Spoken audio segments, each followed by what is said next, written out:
Hay personas en la historia que no solo vivieron en su época, sino que de alguna manera la definieron para siempre. Hoy vamos a sumergirnos en la vida y el pensamiento de una de esas mentes. Aristóteles, el filósofo griego cuya obra se convirtió en el punto de partida de casi todo, del conocimiento científico y de la metafísica en Occidente.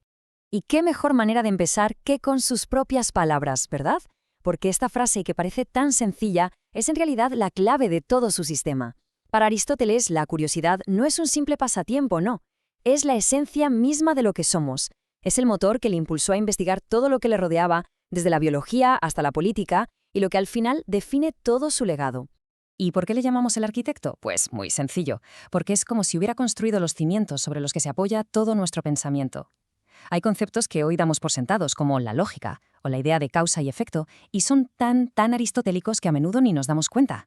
Son los cimientos invisibles sobre los que hemos levantado más de 2000 años de conocimiento.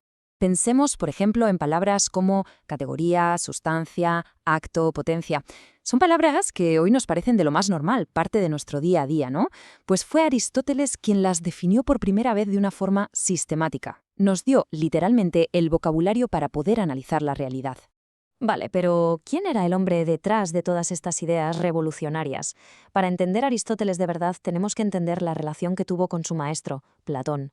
Fue un vínculo que duró 20 años, nada menos, pero que al final terminó en una de las rupturas intelectuales más importantes de toda la historia. Y es que, ojo, este cambio de enfoque fue una auténtica revolución. Mientras que Platón buscaba la verdad en un mundo abstracto, el famoso mundo de las ideas perfectas, Aristóteles ancló la filosofía en la tierra, en la realidad que podemos tocar y ver. Cambió la contemplación por la investigación, el idealismo por el empirismo. Aristóteles nació en esta gira, pero fue en Atenas, en la Academia de Platón, donde su mente, digamos, explotó. Imagínenlo. Durante 20 años fue el alumno más brillante, absorbiendo todo, cuestionándolo todo y finalmente superando a su propio maestro para crear su propio camino. Si miramos su vida, es como un viaje intelectual sin pausa. Desde que se formó con Platón, pasando por ser el maestro de un joven que acabaría conquistando el mundo conocido, Alejandro Magno, hasta fundar su propia escuela, el Liceo. Cada una de esas etapas fue moldeando su pensamiento. Y es que combinaba la filosofía más abstracta con una capacidad de observación empírica que seguramente aprendió de su padre, que era médico. Claro, no era suficiente con solo mirar el mundo. Había que tener un plan, una forma de mirarlo. Aristóteles no solo cambió el qué de la filosofía, sino también el cómo. Creó un método sistemático para construir conocimiento, lo que hoy consideramos un precursor ni más ni menos que del método científico. Él lo pensó como un ciclo que no para. Empezamos con la inducción, observamos casos particulares, este cisne es blanco, aquel también y el de más allá. Para llegar a un principio general, todos los cisnes son blancos. Y luego usamos la deducción. Partimos de ese principio general para explicar nuevas observaciones. Es básicamente el motor que sigue impulsando la ciencia hoy en día. Pero para Aristóteles, saber que algo pasa no es suficiente. Para él, el verdadero saber, la ciencia con mayúsculas, no era solo saber qué pasa, sino entender por qué pasa. Y para lograrlo, desarrolló un marco de análisis increíblemente potente, las 4 causas. Venga, vamos a meternos con esta herramienta que es súper potente. No se trata de encontrar una única causa, sino de entender cualquier realidad desde 4 perspectivas diferentes. Y para que se entienda bien, vamos a usar un ejemplo de lo más simple, una mesa de madera.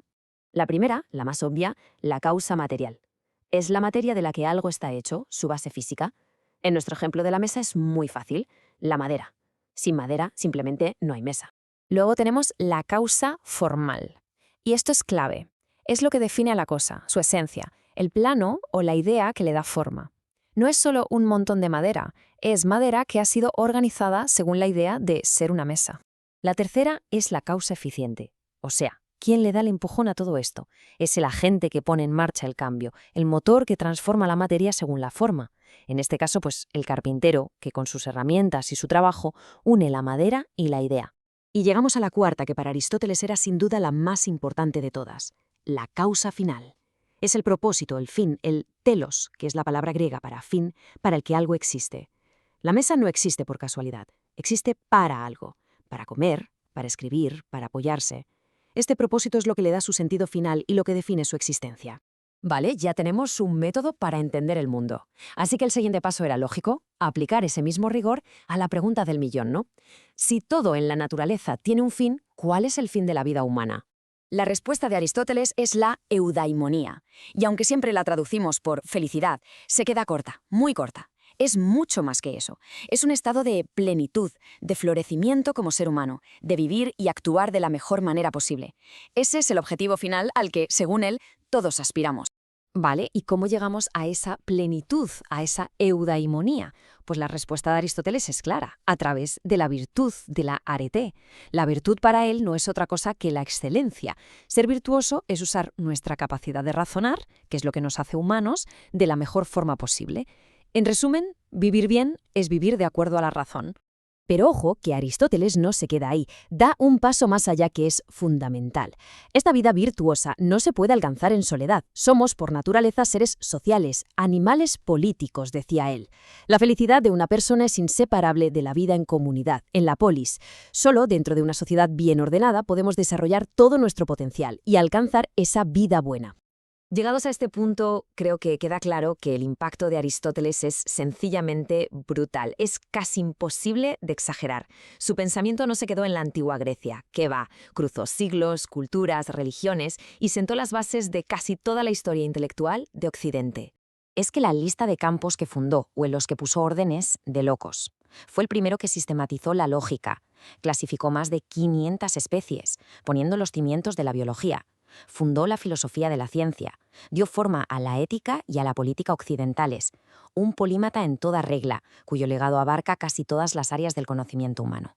Y su influencia fue tan bestia que durante la Edad Media sus textos fueron redescubiertos y estudiados con devoción por los grandes pensadores árabes, como Avicena o Averroes, y fueron ellos quienes lo reintrodujeron en Europa, y allí su filosofía se convirtió en la base de la teología cristiana. Se le conocía, sin más, como el filósofo, con mayúsculas. Tuvieron que pasar casi 2000 años para que la ciencia moderna empezara a superar algunas de las ideas de Aristóteles.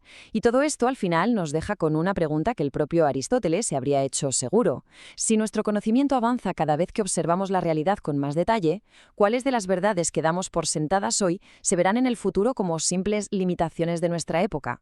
La búsqueda del saber, como nos enseñó él, es infinita.